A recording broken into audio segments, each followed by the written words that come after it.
It's great to have you here. The details now. The two Canadian ladies who were kidnapped last week in Kumasi, the Ashanti region capital, have been rescued.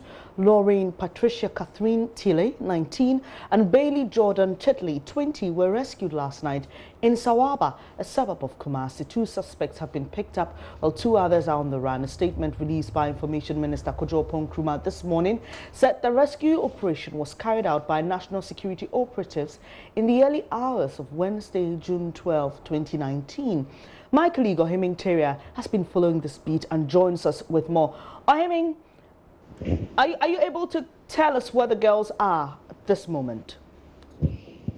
Yes, Bernice, a few minutes ago, I've been monitoring from my sources who tells me they are still in Accra, but they'll soon undergo medical examination to ascertain their health status. But all being equal, what we do know is that they are in good health when they were rescued by the National Security and BNI operatives.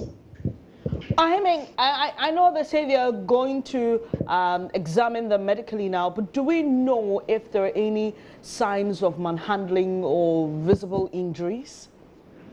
Not at all. According to my sources at the National Security Council, what the girls or the women have been telling the security operatives is that they were not manhandled by the alleged kidnappers.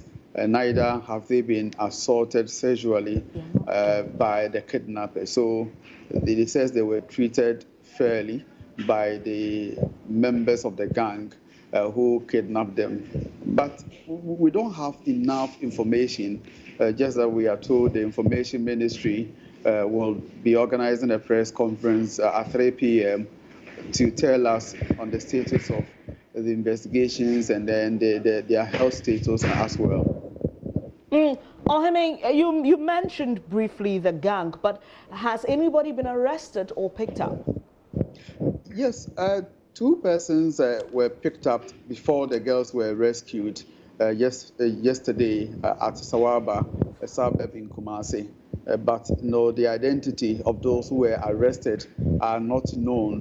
What we have been told is that the two persons are being interrogated by police at the regional police headquarters. And just a few minutes ago, I was also told that Information Ministry will now take over media briefing. So we don't have enough details coming from the national security operatives as well as police who are keeping the two suspects. But what we do know is that they were arrested last night.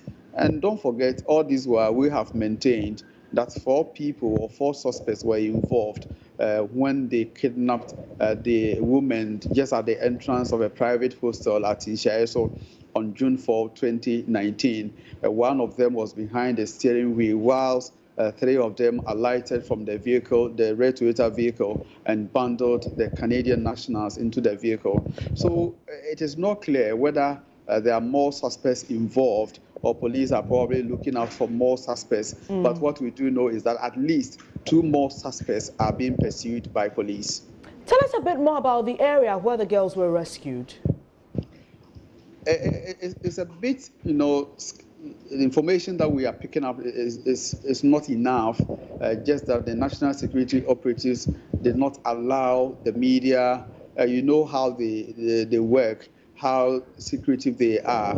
But so for some of us who have sources, we are told that the area, as we speak now, has been taken over by national security operatives. Even residents have no idea that this is where the 2 women were being held and were also rescued by the national security operatives. But what we do know is that indeed the women were being kept in a house. And that particular house, though have other occupants up there, the occupants seems not to have an idea of the presence of this Canadian woman. But this is information that we are still pursuing. We are still pushing to get more information from national security, especially on how the women were rescued. But even before then, police had indicated that their intelligence had led them to Asokore Mampong, a location between Asokore Mampong and Abuabo.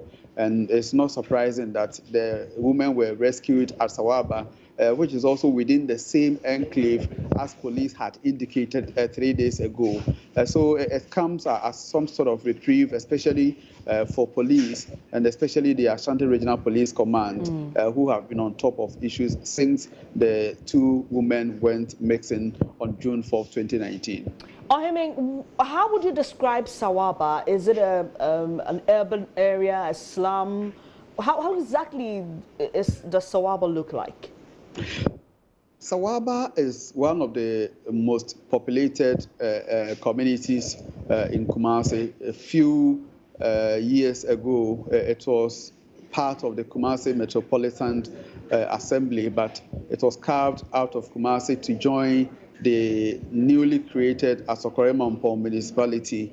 So in terms of economic activity, majority of the people there, I would say, just like any other place of residence in other cosmopolitan area like Kumasi and Asokore Mampong do, they are into trading, and most of them are also into other economic ventures. So it's one of the highly populated areas in Kumasi. And beyond this, what we do know is that the majority of the people who live in this enclave are mostly it's a Muslim populated community. So I would say if you take 10 people, the probability is that you get 8 people who are Muslims living in this community. So I would say that it's one of the Zongo communities in Kumasi, apart from Aswase, Abuabo, and then the few Zongo communities that we do know in Kumasi. Finally, Ohiming, this is the second incident of kidnapping or abduction that has been recorded in a space of 1 month. How are residents of Kumasi generally reacting to this, and what's the general security in the area? I would say that the first report or the first incident that was recorded in the case of the Indian national who went missing at Ahonjo, he was rescued just a few hours or less than 24 hours of his capture. So residents were of also high hope that police in Kumasi will be able to track their kidnappers and also bring them to book, and even if nothing at all, rescue the women. So that hope was there. It was very high. But one thing that also baffled residents was the fact that the alleged kidnappers, were not reaching out to the family nor police demanding ransom and all that. So nothing of that nature. Information flow was very scanty. So residents were a bit apprehensive. But to hear that the women have been rescued less than maybe a few days, a week after their capture, now give some sort of reprieve to residents. They have already said that this kidnapping thing is not common, it's not known in Kumasi, it's alien. So for people to engage in kidnapping and for police or national security to rescue the women, it comes as some sort of relief to residents who have already been commending police for what they have done so far, and also hope that the perpetrators will be brought to book, unlike the Indian case, where as we speak now, we have no idea of who was involved and who did what, compared to the Canadian one that 2 alleged kidnappers have been picked up. Thank you very much. Ohiming Terry joins us from the Ashanti region capital, Kumasi. He's been on that beat for us, but there's been a lot of reaction from the public following this latest development. Let's get onto our Facebook page and share some of those thoughts with you. So when the story broke, we posted on our Facebook page, and some of you have been sharing your comments with us. Let's quickly get to the comment section and read some of them. Ransford thinks, I don't know why he's referring to anybody as lazy. I'm sure he's referring to the police. But Karim Nasani says, Kumasi again.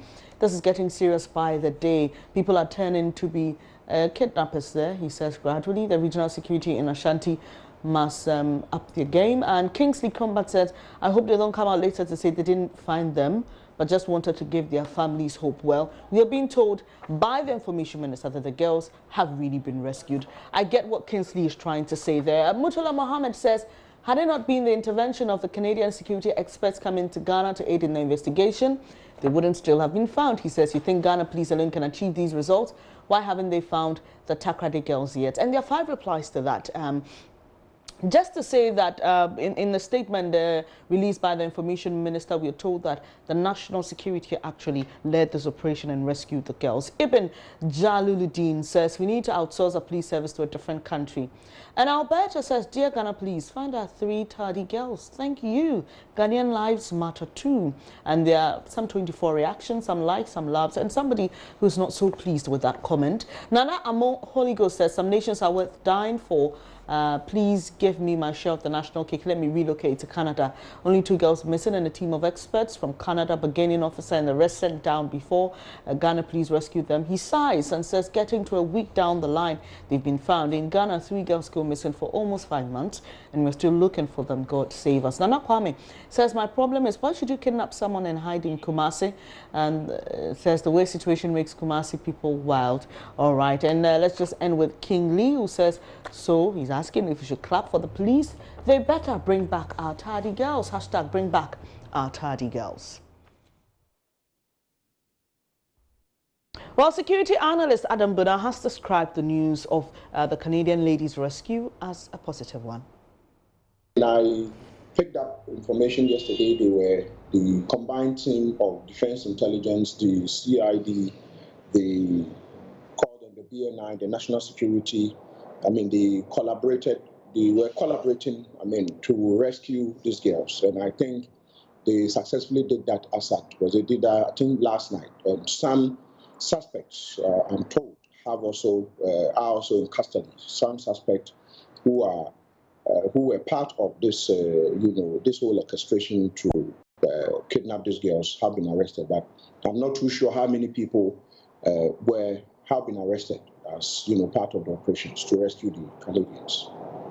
Do we know the exact role that the Canadians played in this? Because earlier we had heard that they were bringing in people from Canada or elsewhere with expertise. Do we know the role that played in this rescue?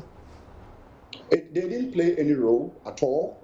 Information I picked up as at yesterday and this morning concerning this rescue is that they didn't play any role. It was after the rescue that the police informed them that the girls have been rescued. And from my credible sources, the Canadians were surprised to be informed that the Canadian girls have been rescued. And so, as far as I'm concerned, credible intel I have indicates that the Canadians, even though they came in, they didn't play any significant role in the efforts to rescue these girls. No. That's interesting.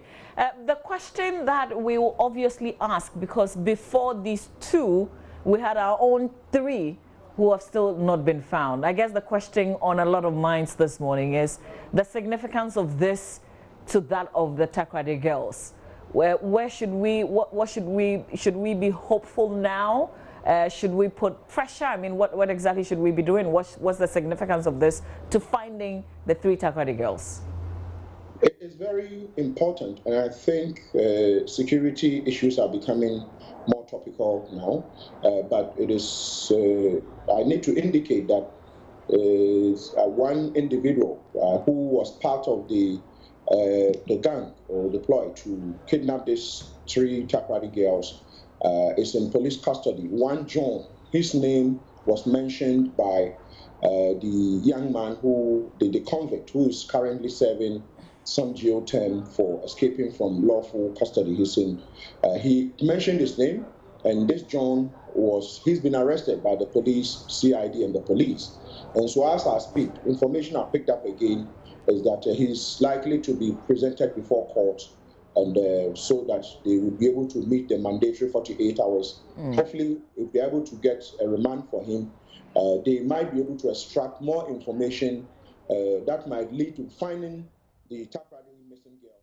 So there you have it for those of you who shared on our social media pages, and you know that as we're told. And even in the statement from signed by Information Minister Kojopo Nkrumah, this was led by Ghana's national security operatives. Expect a press briefing at 3 o'clock later today for more details on this development.